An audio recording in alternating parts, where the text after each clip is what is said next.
آج ہم اپنے سبق کا آغاز کر رہے ہیں اور ایک نئی سورت شروع کر رہے ہیں۔ سورہ احزاب ہماری پچھلے لیکچر میں مکمل ہو چکی ہے۔ آج ہم سورہ ممتحنہ شروع کریں گے۔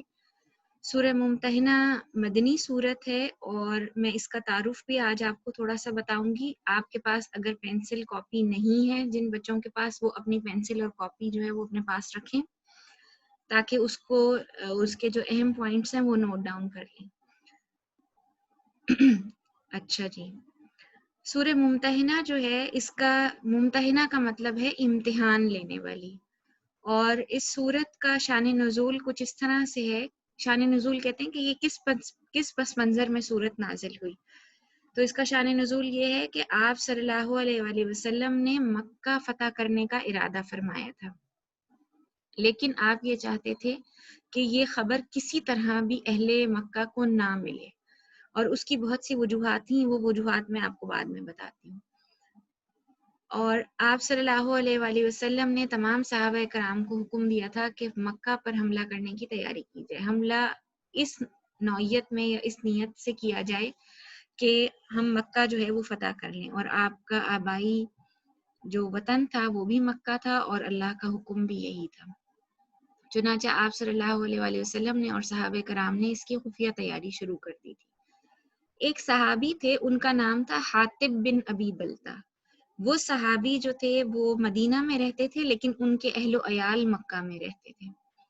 حاطب بن ابی بلتہ ایک بہت پکے اور سچے مسلمان تھے، لیکن ان کو اپنے اہل و عیال کی کچھ فکر تھی کہ اگر مکہ پر حملہ کیا گیا تو ہو سکتا ہے کہ میرے اہل و عیال کو نقصان پہنچے۔ انہوں نے اس نقصان سے ان کو بچانے کے لیے ایک خط لکھا، جس میں مکہ پر فتح مکہ کی تیاری کے بارے میں مسلمانوں کی طرف سے وہ اطلاع جو تھی وہ اس کے اندر انہوں نے لکھ دی، اور وہ خط ایک عورت کو دیا جو مکہ سے مدینہ آئی تھی کہ تم یہ جا کر اہل مکہ کو یہ میرا خط پہنچا دو۔ نیت ان کی بری نہیں تھی، غلط نہیں تھی، لیکن چونکہ اللہ کی مرضی نہیں تھی اور اللہ کے رسول صلی اللہ علیہ وآلہ وسلم کو یہ واضح حکم اللہ تعالیٰ نے دیا تھا کہ اس خبر کی اطلاع کسی کو نہیں ملنی چاہیے، لہٰذا آپ صلی اللہ علیہ وآلہ وسلم کو اس ساری واقعے کا پتہ چل گیا، اور اللہ تعالیٰ نے وحی کے ذریعے آپ صلی اللہ علیہ وآلہ وسلم کو یہ ساری بات بتا دی۔ وہ عورت جو تھی وہ مدینہ سے نکلی اور مکہ کے راستے پر روانہ ہو گئی۔ اب آپ صلی اللہ علیہ وآلہ وسلم نے اس کے پیچھے حضرت علی رضی اللہ عنہ کو اور ان کے ساتھ ایک دو لوگوں کو اور بھیجا کہ جائیں ان سے یہ خط برآمد کر کے لے آئیں۔ تو حضرت علی ان کے پیچھے پیچھے گئے اور انہوں نے کہا کہ یہ تمہارے پاس کوئی خط ہے جو تمہیں دیا گیا ہے؟ اس نے پہلے تو انکار کیا، اس نے کہا نہیں میرے پاس کوئی خط نہیں ہے۔ پھر بعد میں جب حضرت علی نے اس سے سخت لہجے میں پوچھا کہ میں تمہارے اوپر تلوار اٹھاؤں گا اگر تم نے مجھے اس کی بات کی صحیح اطلاع نہ دی یا مجھے صحیح طرح سے نہ بتایا اور وہ خط مجھے نہ دیا، تو اس عورت نے پھر وہ خط نکال کر دے دیا۔ حضرت علی رضی اللہ عنہ نے اس عورت کو تو جانے دیا، لیکن وہ خط جو تھا وہ آپ صلی اللہ علیہ وآلہ وسلم کی خدمت میں لے کر واپس آ گئے۔ آپ صلی اللہ علیہ وآلہ وسلم نے وہ خط پڑھوایا اور اس کے بعد حضرت حاطب رضی اللہ عنہ کو بلوایا۔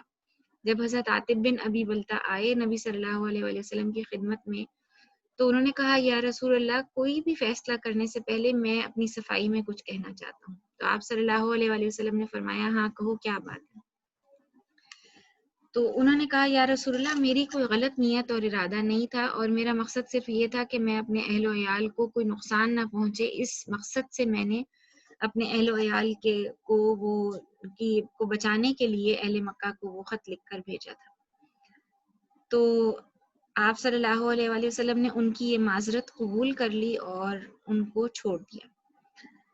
اب حضرت عمر رضی اللہ عنہ جو تھے وہ بڑے پریشان ہوئے اور انہوں نے کہا کہ یا رسول اللہ، یہ اتنا بڑا انہوں نے ایک ایسا غلط کام کیا ہے، اور مجھے تو لگتا ہے حاطب جو ہیں وہ پھر گئے اپنے دین سے، جو انہوں نے آپ صلی اللہ علیہ وآلہ وسلم کی بات نہیں مانی۔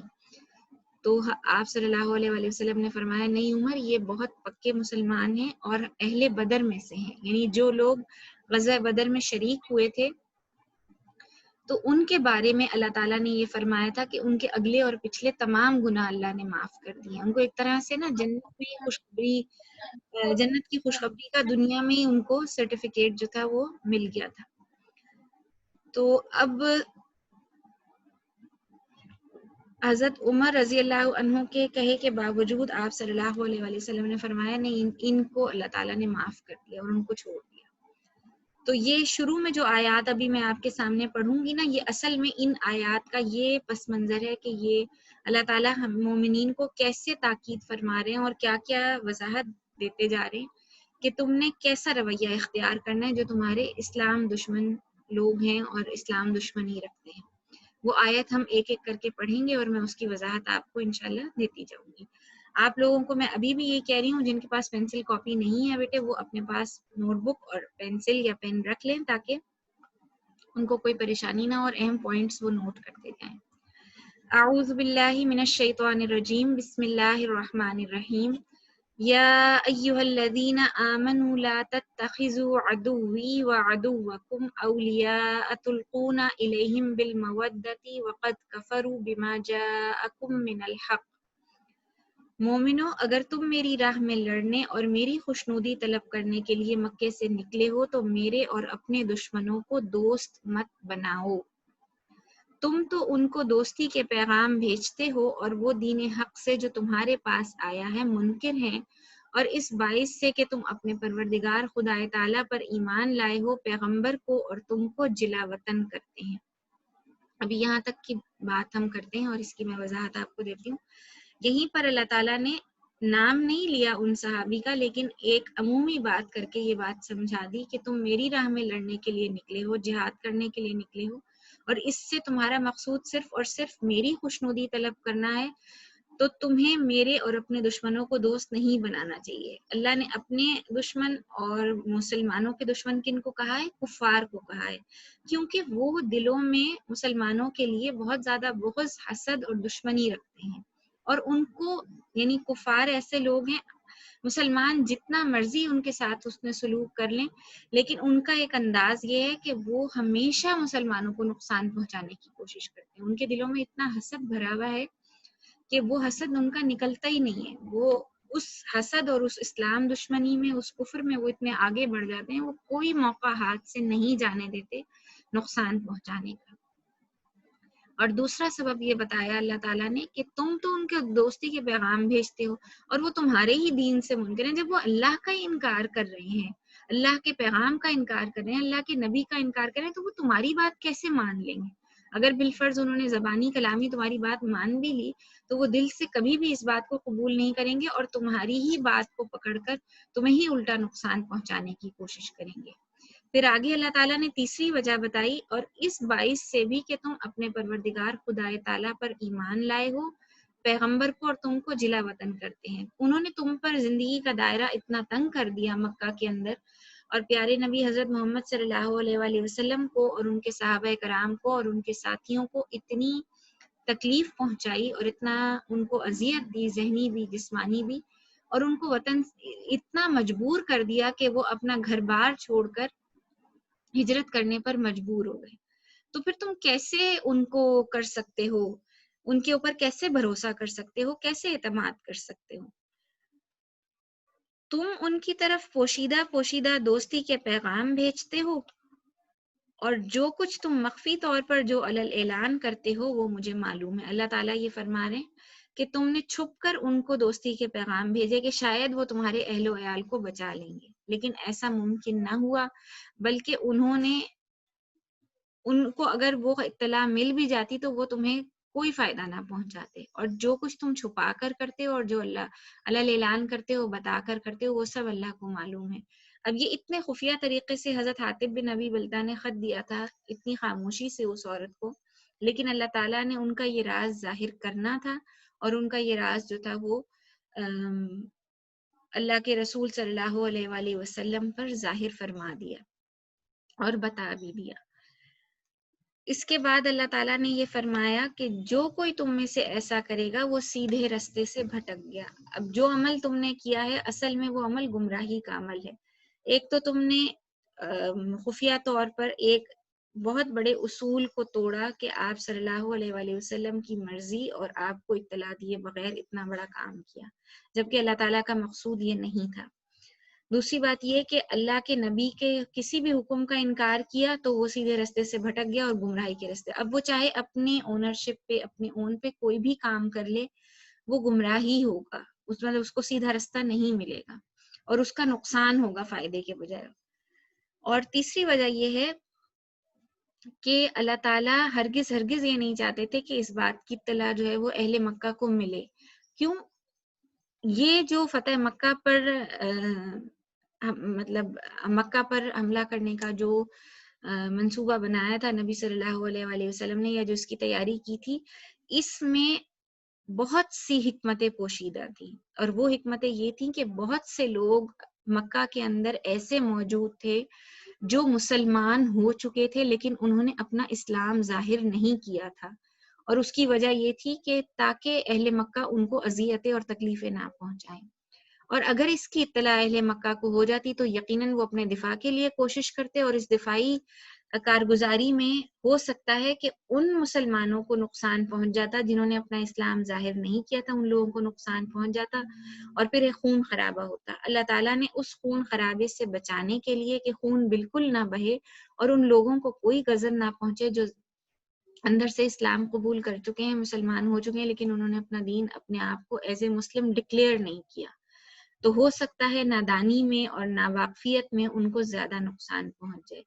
تو اللہ تعالیٰ کا اس خبر کو چھپا کر رکھنا بھی مقصود تھا. اور تاریخ ہمیں یہ بتاتی ہے کہ آپ صلی اللہ علیہ وآلہ وسلم نے جب یہ کیا ہے مکہ جب فتح کیا ہے تو ایک رتی برابر خون نہیں بہا اس وقت، بلکہ مکہ فتح ہونے کے بعد جب آپ صلی اللہ علیہ وآلہ وسلم بیت اللہ میں تشریف لے گئے، وہاں پر بت رکھے ہوئے تھے، آپ نے خود بھی بہت سے بت اپنے ہاتھ سے توڑے اور آپ بت توڑتے جاتے تھے اور فرماتے جاتے تھے بے شک حق آ گیا اور باطل مٹ گیا، اور بے شک باطل مٹنے کے لیے ہی ہے. اور اس کے بعد اور صحابہ کرام بھی بیت اللہ کے اندر داخل ہوئے اور انہوں نے بت توڑے. پھر آپ نے علل اعلان معافی کا اعلان سب کے لیے ایک عام اعلان کر دیا کہ جتنے لوگ یہاں موجود ہیں اگر وہ اسلام قبول کر لیتے ہیں تو ان کے لیے عام معافی کا اعلان ہے. جب آپ صلی اللہ علیہ وآلہ وسلم نے اس عام معافی کا اعلان کیا تو اتنے لوگوں نے وہیں آن دا اسپاٹ اسلام قبول کر لیا. اور یہ جو مکہ ہے نا، یہ بغیر خون خرابے کے، بغیر کسی نقصان کے اور بغیر کسی مسئلے کے یہ مکہ جو ہے یہ فتح ہو گیا. تو اس لیے اللہ تعالیٰ کی یہ حکمت تھی اس میں کہ اللہ تعالیٰ چاہتے تھے کہ مسلمان جو ہیں وہ بہت امن و سلامتی کے ساتھ مکہ کے اندر داخل ہو جائیں. اور یہ بہت بڑی مہربانی تھی، ایسی عظیم و شان فتح تھی کہ اس کی مثال اور کہیں نہیں ملتی. اہل کفر خود بخود انہوں نے سرنڈر کر لیا اور خود بخود ہی انہوں نے اسلام قبول کر لیا. اور وہ سورہ ہم پڑھتے ہیں نا، اذا جاء نصر اللہ والفتح ورأیت الناس يدخلون فی دین اللہ افواجا، کہ جب فتح آ گئی اور تم نے دیکھ لیا کہ لوگ فوج در فوج اور گروہ در گروہ داخل ہو رہے ہیں دین میں، تو یہ اسی فتح مکہ کا ذکر ہے کہ ایسی فتح پہلے کبھی نہیں آئے گی جس میں کوئی خون نہ بہا ہو، کسی کا قتل نہ ہوا ہو، اور لوگ بڑے پرسکون طریقے سے دین اسلام کے اندر شامل ہو گئے، اور مکہ جو تھا وہ باقاعدہ اسلامی ریاست کا حصہ بن گیا. پھر اگلی آیت ہے آیت نمبر 2، میں پڑھتی ہوں آپ کے سامنے. إِن يَثْقَفُوكُمْ يَكُونُوا لَكُمْ أَعْدَاءً وَيَبْسُطُوا إِلَيْكُمْ أَيْدِيَهُمْ وَأَلْسِنَتَهُمْ بِالسُّوءِ وَوَدُّوا لَوْ تَكْفُرُونَ. اگر یہ کافر تم پر قدرت پالیں تو تمہارے دشمن ہو جائیں اور ایذا کے لیے تم پر ہاتھ بھی چلائیں اور زبانیں بھی، اور چاہتے ہیں کہ تم کسی طرح کافر ہو جاؤ. اللہ تعالیٰ ریزن کیا دے رہے ہیں کہ تم اس وقت تو ان سے فیور لینے کی کوشش کر رہے تھے، لیکن یہ وہی کفار ہیں جن کو پہلے بھی تم پر قدرت تھی تو یہ تمہیں تکلیفیں پہنچاتے تھے، اور ان کی فطرت نہیں بدلتی، ان کا حسد نہیں کم ہوتا، ان کا بغض نہیں کم ہوتا. اگر یہ تمہارے اوپر دوبارہ بھی قدرت پائیں گے تو کیا ہوگا کہ یہ تمہارے قدرت پانے کا مطلب ہے یعنی تمہارے اوپر قابو پا لیں گے اور تم ان کے زیر نگیں آ جاؤ گے، تو پھر تمہارے اسی طرح دشمن ہو جائیں گے، شاید دشمنی ان کی بڑھ جائے.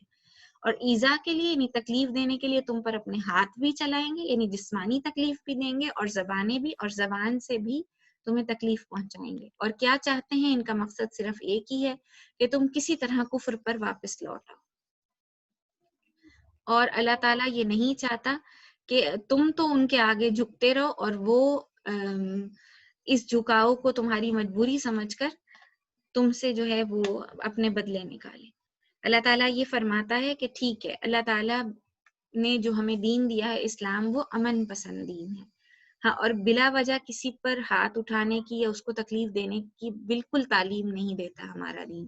لیکن اگر تمہارے مسلمان بھائیوں پر ظلم و ستم ہو رہا ہو اور تم یہ دیکھ رہے ہو کہ کفار اپنے نہ کفر سے باز آ رہے ہیں اور نہ مسلمانوں کو تکلیف پہنچانے سے کام آ رہے ہیں، تو پھر تم ان کی زبان میں ان کو جواب دو۔ پھر وہ تمہاری خاموشی کو تمہاری کمزوری سمجھیں گے اور پھر تمہارے اوپر جو ہے وہ ہاتھ بھی چلائیں گے اور زبانیں بھی۔ تو تم ان کی زبان بھی روکو اور ہاتھ بھی روکو، اور پھر طاقت کا استعمال کرو اگر وہ تمہارے اوپر طاقت کا استعمال کریں۔ ویسے ہمارا دین اسلام کا مطلب ہی سلامتی والا دین ہے، اور وہ ایسی کوئی ترغیب نہیں دیتا ہمارا دین کہ وہ کہے کہ ہم لوگ خواہ کسی پر زبردستی ظلم اور زیادتی کریں۔ لیکن اگر کوئی ظلم اور زیادتی کرے تو پھر اللہ تعالیٰ کہہ رہے ہیں اس کا جواب اسی کی زبان میں دینا ہے تمہیں۔ آگے پڑھتے ہیں بیٹا، اگلی آیت ہے آیت نمبر 3۔ لن تنفعکم ارحامکم ولا اولادکم یوم القیامہ یفصل بینکم اللہ بما تعملون بصیر۔ قیامت کے دن نہ تمہارے رشتے ناتے کام آئیں گے اور نہ اولاد، اور اس روز وہی تم میں فیصلہ کرے گا، اور جو کچھ تم کرتے ہو خدا اس کو دیکھتا ہے۔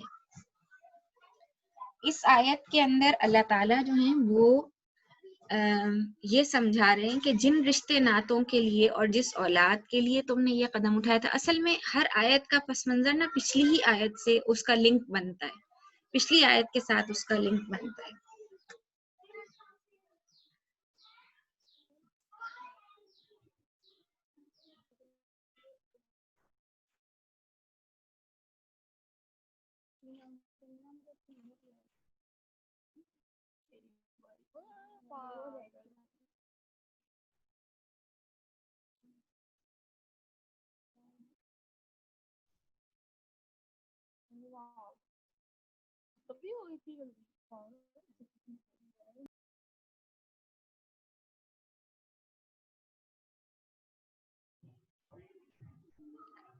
سوری بیٹا، تھوڑی دیر کے لیے ذرا آواز میں تھوڑا پرابلم ہو گیا تھا، وہیں سے شروع کرتے۔ قیامت کے دن نہ تمہارے رشتے ناتے کام آئیں گے اور نہ اولاد، اس روز وہی تم میں فیصلہ کرے گا، اور جو کچھ تم کرتے ہو خدا اس کو دیکھتا ہے۔ اس آیت کا لنک جو ہے وہ وہیں بنتا ہے، پیچھے ہی بنتا ہے اس آیت کا لنک جو ہم پیچھے حضرت حاتب بن ابی بلتہ کے اس میں پڑھ چکے ہیں، واقعے میں پڑھ چکے ہیں۔ تو اس لیے اللہ تعالیٰ ہمیں یہ سمجھا رہے ہیں کہ ان رشتے ناتوں کی خاطر، اس اولاد کی خاطر جو تم کام کر رہے ہو وہ کام تم نہ کرو۔ جو اللہ کا حکم ہے اور اللہ کے رسول کا حکم ہے تمہیں وہی کام کرنا چاہیے، اور اسی کے حکم کے مطابق تمہیں چلنا چاہیے۔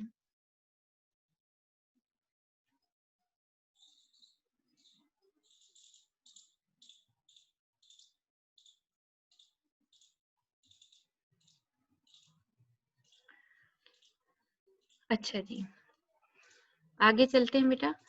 قد کانت لکم اسوۃ حسنۃ فی ابراہیم والذین معہ، تمہیں ابراہیم اور ان کے رفقا کی نیک چال چلنی ضرور ہے۔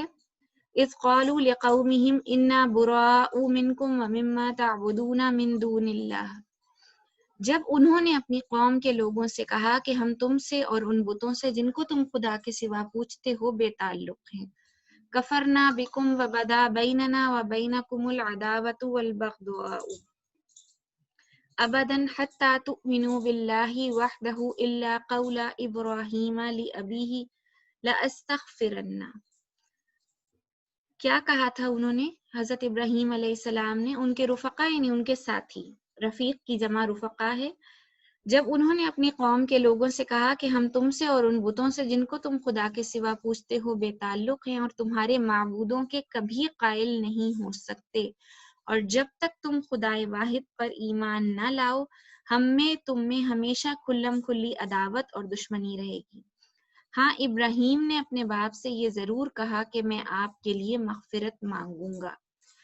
اچھا، اس میں یہ میں آپ کو ایکسپلین کرتی ہوں۔ حضرت ابراہیم علیہ السلام نے جس جگہ پر آنکھ کھولی اور جہاں پر وہ پیدا ہوئے، ان کے پیدا ہونے کے بعد انہوں نے جب آہستہ آہستہ وہ بڑے ہوئے تو انہوں نے دیکھا کہ ان کے والد جو تھے وہ بت بناتے بھی تھے اور بتوں کو پوجتے بھی تھے۔ ان کے ارد گرد چاروں طرف بت پرستی تھی۔ اب ان کے سگے والد ہیں، وہ ان کے خاندان کے لوگ ہیں، لیکن جب ان کو اللہ کی طرف سے ہدایت مل گئی اور انہوں نے ایک اللہ پر ایمان رکھ لیا اور ان کا ایمان اتنا پختہ ہو گیا اور وہ ثابت قدم ہو گئے، تو یہاں اللہ تعالیٰ نے حضرت ابراہیم علیہ السلام کی مثال اس لیے بتائی کہ انہوں نے اللہ کی رضا کی خاطر اور اللہ کے لیے سب کچھ چھوڑ دیا، سب کچھ، اپنے والدین کو، اپنے خاندان والوں کو، اپنی جگہ کو، اور وہ لوگ اکیلے حضرت ابراہیم علیہ السلام اس وقت تھے صرف اللہ کا نام لینے والے اس پوری قوم کے اندر، اور ان کا ایمان اتنا پختہ تھا کہ انہوں نے کہا کہ تم جو چاہے مرضی کر لو، میں اپنے دین سے نہیں پھروں گا۔ ان حتیٰ کہ ان کے اپنے والد جو تھے وہ ان کے دشمن بن گئے، اور انہوں نے جو اس وقت کا جو بادشاہ تھا نمرود، اس کے ساتھ مل کے ان لوگوں نے یہ منصوبہ بنایا کہ ابراہیم تو ہماری بات کسی صورت ماننے کو تیار نہیں ہے، تو ہم ابراہیم کو نا آگ میں ہی ڈال دیتے ہیں۔ اور ان کا ایمان اتنا پختہ تھا کہ انہوں نے کسی رشتے ناطے کا خیال نہیں کیا۔ انہوں نے کہا ہم تب تک تم سے بیزار ہیں جب تک تم اللہ تعالیٰ پر ایمان نہیں لاتے۔ یہ مثال یہاں دینے کا مقصد یہ ہے کہ ایسا ایمان، اے ایمان والو، تمہارا ہونا چاہیے کہ اس ایمان کے مقابلے میں نہ کوئی رشتہ آنا چاہیے تمہارے اور اللہ کے بیچ میں، اور نہ ہی کوئی اور چیز آنی چاہیے، نہ دنیا اور نہ دنیا کے رشتہ دار، کیونکہ بچائے گا تمہیں کوئی نہیں قیامت کے دن۔ دنیا میں اگر تم دے بھی دیتے ہو غلط فیور اور ان کو ان کے ساتھ ان کے کہے پر چل بھی لیتے ہو، اللہ کے حکم کو چھوڑ بھی لیتے ہو، وقتی طور پر شاید تمہیں فائدہ ہو جائے، لیکن آخرت میں تمہیں کوئی نہیں بچا سکتا۔ اور پھر حضرت ابراہیم علیہ السلام کے ساتھ سلوک کیا ہوا کہ ان سب نے مل کر حضرت ابراہیم علیہ السلام کو آگ میں ڈال دیا، اور اللہ تعالیٰ نے اس آگ کو ان کے اوپر ٹھنڈا کر دیا۔ حضرت ابراہیم علیہ السلام کو مجبور کیا گیا ہجرت کرنے کے لیے، اور ہجرت جب انہوں نے کی تو ہجرت کرتے وقت بھی ان کے دل میں اپنے والد کے لیے اتنی نرمی تھی کہ ان کے یہ الفاظ اللہ تعالیٰ نے قرآن میں کوٹ کر دیے کہ ہاں ابراہیم نے اپنے باپ سے یہ ضرور کہا کہ میں آپ کے لیے مغفرت مانگوں گا۔ اچھا، اس کا مطلب یہ ہے کہ وہ رقیق القلب تھے، پھر بھی انہوں نے یہ چاہا کہ یہ میرے باپ ہیں تو جس آگ کا یہ حصہ بنیں گے آخرت میں اللہ کے سامنے کچھ مغفرت ان کے لیے مانگوں گا تو شاید اللہ تعالیٰ ان کو معاف کر دیں۔ لیکن اگر اولاد مسلمان ہیں اور مومن ہیں اور اس کے والدین کفر پر ہیں تو چاہے جو مرضی ہو جائے، جب تک وہ اسلام قبول نہیں کرتے، جب تک وہ اللہ پر ایمان نہیں لاتے، ان کی بخشش اور ان کی سفارش کے لیے کوئی نبی بھی سفارش نہیں کر سکتا۔ یہ بات سمجھ لیجئے، لیکن یہ ان کے دل کی نرمی تھی۔ یہاں پر الفاظ اللہ تعالیٰ نے صرف اس لیے یہاں پر کوٹ کیے ہیں یہ بتانے کے لیے، یہ ان کی دل کی نرمی تھی۔ ان لوگوں نے ان کے ساتھ بہت غلط سلوک کیا، لیکن یہ ان کے دل کی نرمی تھی کہ وہ اپنے والد کے لیے دل میں نرم جذبات اس لیے رکھتے تھے کہ میں ان کو آخرت کے عذاب سے بچا لوں، تو انہوں نے یہ الفاظ اپنے والد کے لیے کہے تھے۔ یہ بات اہل ایمان کو یہاں سمجھائی، پھر جو صحابہ کرام موجود تھے اس وقت ان کو یہ سمجھائی کہ اس وقت تم نے صرف اللہ اور اس کے رسول کے لیے نکلنا ہے اور اللہ اور اس کے رسول کے لیے لڑنا ہے، باقی ساری چیزیں چھوڑ دو، باقی کچھ نہیں کرنا، نہ کسی کی تمہیں حمایت چاہیے اللہ کے سوا اور اللہ کے رسول کے سوا۔ اگر تم ان کے رستے پر چلو گے تو دنیا میں بھی کامیاب ہو اور آخرت میں بھی کامیاب ہو۔ یہاں پر یہ بات اللہ تعالیٰ نے سمجھائی ہے۔ اسی آیت کو میں دوسرے پیج پر کنٹینیو کرتی ہوں، 1 منٹ مجھے دیجیے گا بیٹے۔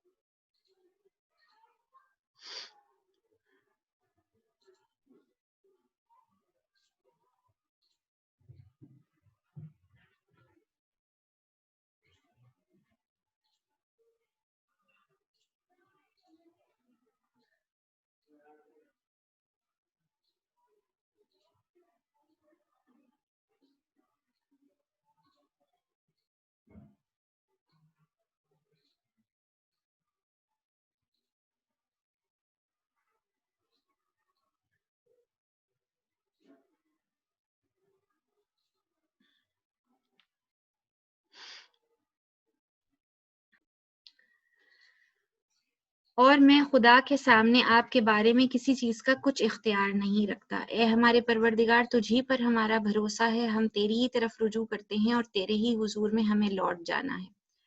اے ہمارے پروردگار، ہم کو کافروں کے ہاتھ سے عذاب نہ دلانا، اور اے پروردگار ہمارے، ہمیں معاف فرما، بے شک تو غالب حکمت والا ہے۔ تم مسلمانوں کو، یعنی جو کوئی خدا کے سامنے جانے اور روز آخرت کے آنے کی امید رکھتا ہو، اسے ان لوگوں کی نیک چال چلنی ضرور ہے، اور جو روح گردانی کرے تو خدا بھی بے پرواہ اور سزاوار حمد و ثنا ہے۔ یہ سارے الفاظ حضرت ابراہیم علیہ السلام کے ہیں۔ انہوں نے اپنے والد سے یہ ضرور کہا تھا کہ میں اللہ کے سامنے آپ کے لیے مغفرت کرنے کے لیے اللہ کے سامنے سفارش کروں گا، لیکن میں اختیار کچھ نہیں رکھتا، میں کہوں گا ضرور اللہ تعالیٰ سے۔ پھر انہوں نے اللہ کی طرف رجوع کیا، اے اللہ ہمارا تجھی پر بھروسہ ہے اور ہم تیری ہی طرف رجوع کرتے ہیں اور تیرے ہی حضور میں ہمیں لوٹ جانا ہے۔ پھر انہوں نے دعا مانگی، اللہ ہمیں کافروں کے ہاتھ سے عذاب نہ دلانا۔ یہی دعا ہمیں بھی اپنی دعاؤں میں شامل کرنی چاہیے، اللہ ہمیں کافروں کے ہاتھ سے عذاب نہ دلانا، اور اے پروردگار ہمارے، ہمیں معاف فرما دے، بے شک تو غالب حکمت والا ہے۔ اب اللہ تعالیٰ آخری آیت میں، آیت نمبر 6 میں، یہ مسلمانوں کو یہاں پر تاکید کر کے فرما رہے ہیں، تم مسلمانوں کو، یعنی جو کوئی خدا کے سامنے جانے اور روز آخرت کے آنے کی امید رکھتا ہو، اسے ان لوگوں کی نیک چال چلنی ضرور ہے، اور جو روح گردانی کرے تو خدا بھی بے پرواہ اور سزاوار حمد و ثنا ہے۔ اب اللہ تعالیٰ نے یہاں اگزامپل سیٹ کر دی حضرت ابراہیم علیہ السلام کی، کہ ایسا ایمان ہونا چاہیے تمہارا اللہ اور اس کے رسول کے حکم کے آگے، تو پھر انشاءاللہ تعالیٰ اللہ تعالیٰ تمہاری ہر موقع پر مدد فرمائیں گے۔